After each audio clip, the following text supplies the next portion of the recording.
Markle could not believe how quickly her relationship, her friendship, her devotedness, if you like, to His Majesty the King had come undone. She thought they got on incredibly well, and she painted herself as something of an intellect, like in fine art and discussing high-end books. She wasn't the Suits actress that appeared virtually semi-naked in episodes that he'd been led to believe.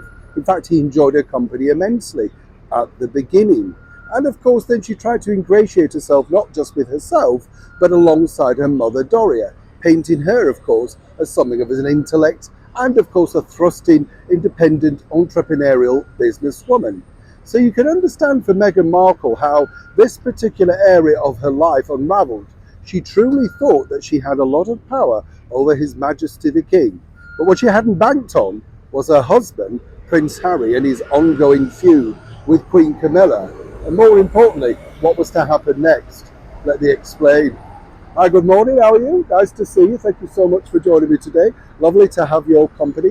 Welcome one and all brand new subscribers, and thank you for starting off 2024 with me right here in the very heart of London. As I often say here on the show, we don't like to use green screen. We try and get out and about virtually every single day of a broadcast because it's just a bit of fresh air for me, bit of fresh air for you, bit of scenery, isn't it? Bit of change, you know. We're in South London right now today, so doing a bit of filming down here about usual political crises. Every day is a crisis in the political world, though, isn't it? It's a little bit like the royal family, you know, there's a crisis on ever. Because if you think about this time last year, everybody was slightly stunned to find that both Meghan and Harry had been forcibly, some people might suggest, removed from their love nest, Frogmore Cottage. This, of course, was the cottage that Oprah Winfrey couldn't believe Meghan Markle was slumming it in on the royal estate with full protection 24/7. I know, how unrude could you have to be? It's just incredible to think. And of course, to quote Oprah saying it, whichever way you look at it, no chance of any royal interviews there, Oprah Winfrey.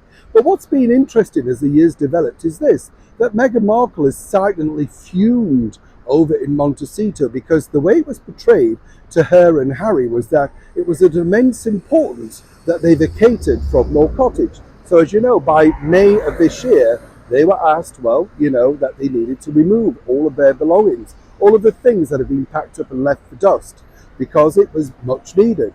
6 months on, still saw nobody inside Frogmore Cottage. It was earmarked allegedly for the former royal known as the Duke of York, Prince Andrew. He won't shift from Royal Lodge. And now, according to a very well-placed source, Meghan wants answers from His Majesty the King as to what was the urgency. Well, I can tell her. The urgency was simply this. They wanted her off the Windsor estate. Quite frankly, you know, this is now, a lot of people might not know this, but a lot of it is under the thought and moving process of the Prince and Princess of Wales. There's no way that they want to return back after, say, a very successful trip abroad to find Meghan tottering around practicing yoga in some part of a greenery. You get the picture. So that's the reason why truly Meghan and Harry were asked to vacate, really as a thank you from His Majesty the King to the Prince and Princess of Wales for all their hard work and continued hard work that they ensured to do. Why should Meghan and Harry be afforded all of this security and a place to stay? Yes, there are rumours that allegedly they paid the money back for the renovations that Meghan insisted would only make it habitable, even though she barely stepped inside. Another colossal waste of money, Prince Harry.